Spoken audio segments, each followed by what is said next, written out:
Hello, it's Margaret Hall from Maryland Stampers, and today I'm going to show you how to do the floating frame technique. Whoops, did not mean to throw that.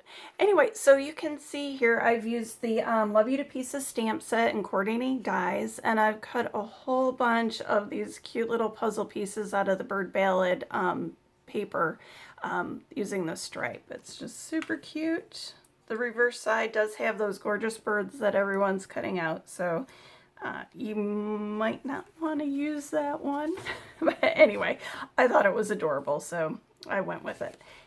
Now, to get started, like I said, you do need to cut out, I think I cut, for the actually 4 cards that I'm making, I did cut this out maybe 3 times. And it is a 3.5 by 3.5 inch square of designer paper. You can also use this technique with punches. I'll show you at the end a card that I've made with the butterfly punches. So what you do is you need a 3.25 by 5, that's not correct, 5.25 by 4 sheet of copy paper. And what you're going to do is you're going to lay out all of your puzzle pieces on top of it. You want to make sure that they're as close together as possible, but not necessarily overlapping. You're next going to take a piece of the press and seal. You need to make sure it's the press and seal. It has a very sticky side, and that's what you're going to need to hold these pieces together while you're doing all this magical cutting. Now, you would be inclined to lay the paper down and kind of let it float like that, but our magical friend Static does not help us with that situation. So what you really need to do to make sure your pieces don't shift on you is keep it as flat as you can and just let it float down.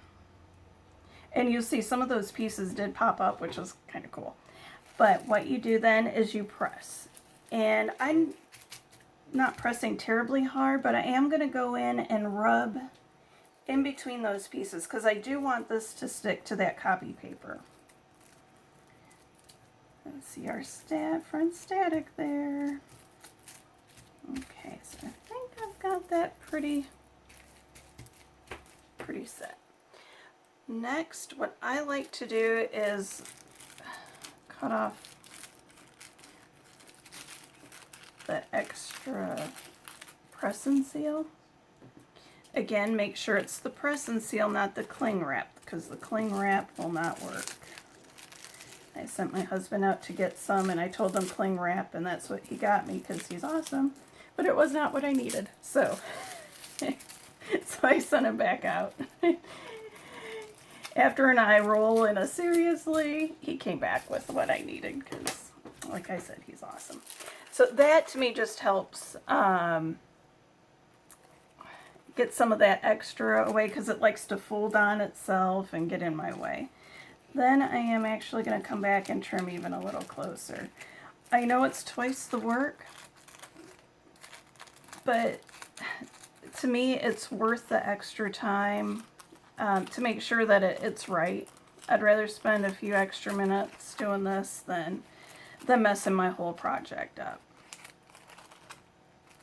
If you're a little more confident, then go for it. Just go right to this step and skip the cutting extra foam wrap off.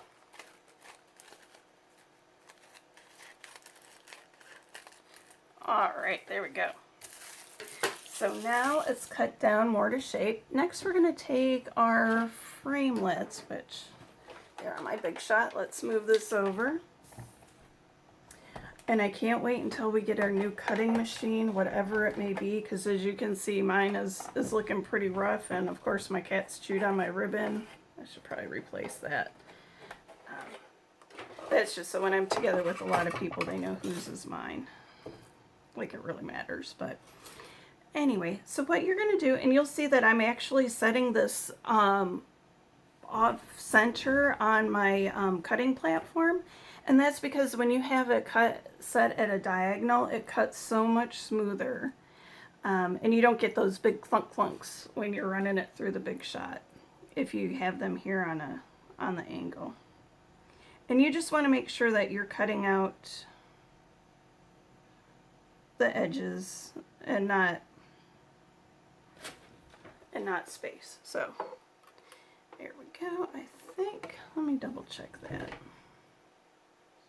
I don't want a wonky frame. Okay, that looks pretty good. Put that top plate on and just roll it through. See, you didn't get any of those nasty thunks that you think you're breaking your machine. I always just go back through a second time just in case. Probably is not necessary, but that's what I do. Alright.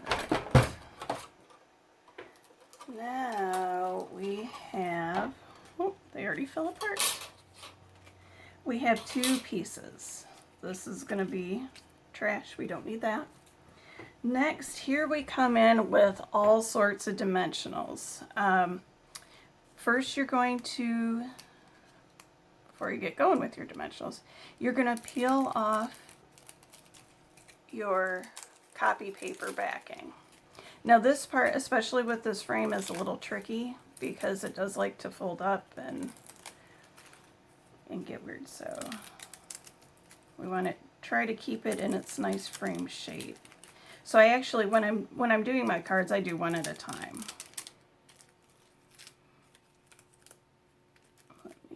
Oh, that one wants to stick. And with the stitch framelits, they do like to stay on there a little bit better. So now we've got the back side. You can see all the cute birds.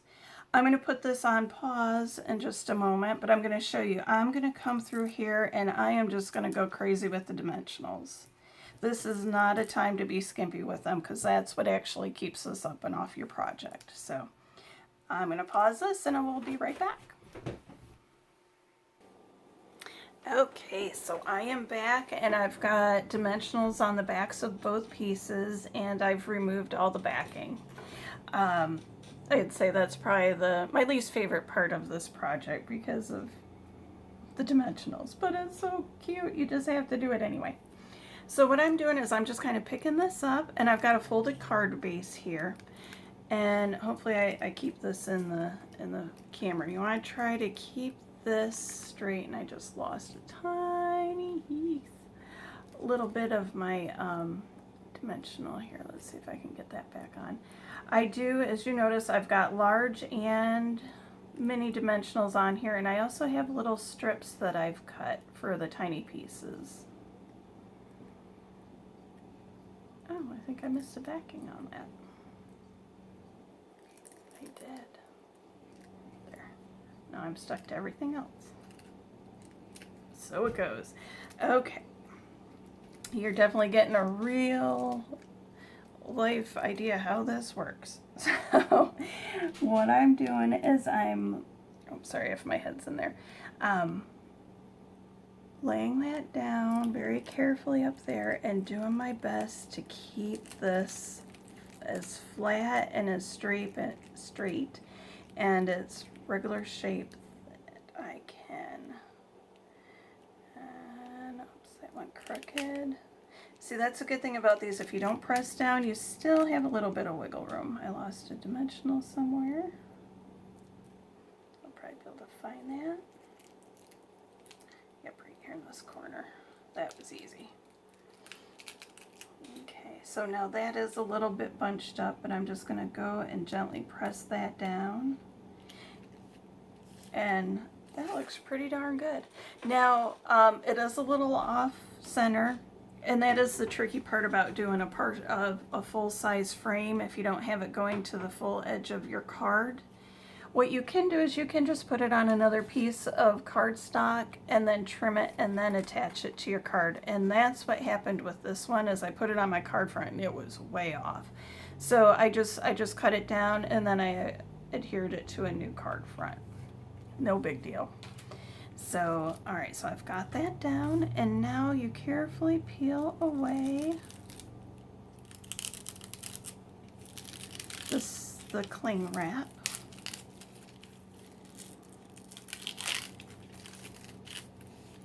And again, this is why you want to use lots of dimensionals, so these little pieces all stay put. And this one really is the harder of the two. There we go. So there. So there's that, and then you can go ahead and I'm going to try doing this upside down so it's right side up for you. Go ahead and stamp that. That looks pretty centered. Oh, a little low. That's okay. And then I'm going to go in and see how there's some kind of empty spots, like here in the corner and up here. What I'm going to do, since they were too tiny to really get a, of course, let me put you on pause again and get a different ink or different fine tip glue pen.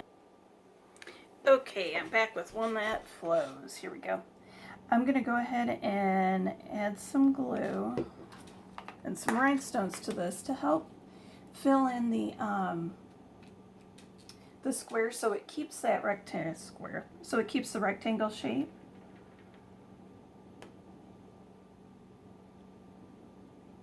There's that one. Let's see if I can get a tiny blue.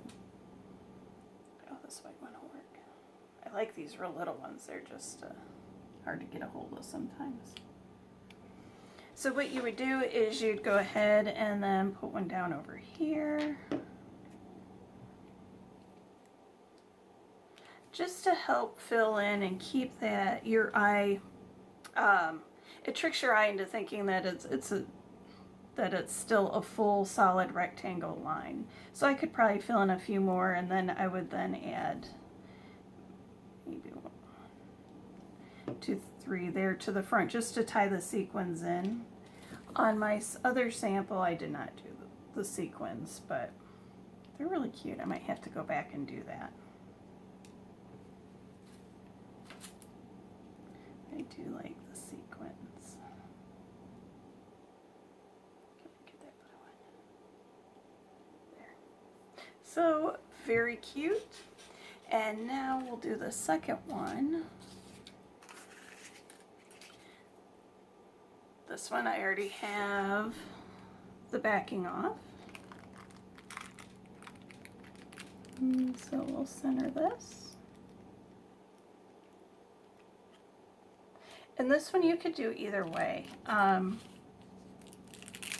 it actually, ooh, does that one stay in put?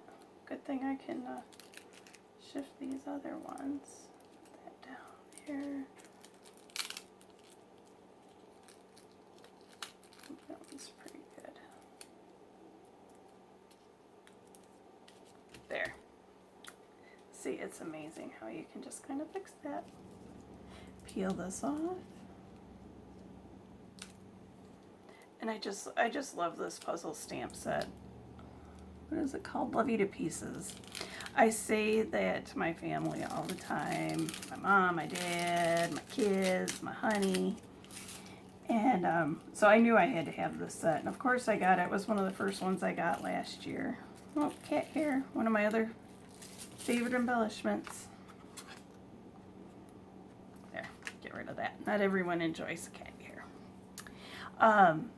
So I knew I had to have it. It's great for people you love who have any sort of Asperger's or on the spectrum of any sort. It's great for scrapbooking.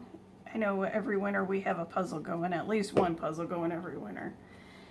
And we just kind of work on it as we pass by. So it's great for scrapbooking too. And you'll notice when I cut out my my pieces, I did use the big square instead of trying to cut out a million of the individual ones. Even though that size probably would have been a little bit better for this. But that's all right. Oh, I waited too long. Okay. Well, you guys get the idea. I should have used my snail or my Tombow. we'll just pretend that's on flat. Now for the heart. I think this heart's so cute. The framelit actually cuts your image. You stamp the image. I colored it with the blends into 4 pieces. So what I did for my sample here, of course I've got it all back together. I put it together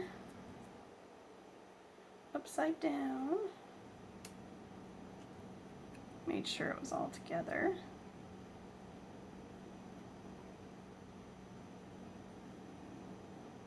Don't worry, I'm not going to try doing this with my fine tip. I've got my snail adhesive. And then I just have a scrap of white paper back there with a snail on it, just to hold it all together. Used a little bit more. And let's see, where's my fold? Okay, so it's right side up for you. Then I just put some more adhesive on that and pop that on there, and it's good to go. All right, well, I hope you give this a try. Please let me know if you do, and have an awesome day. Bye.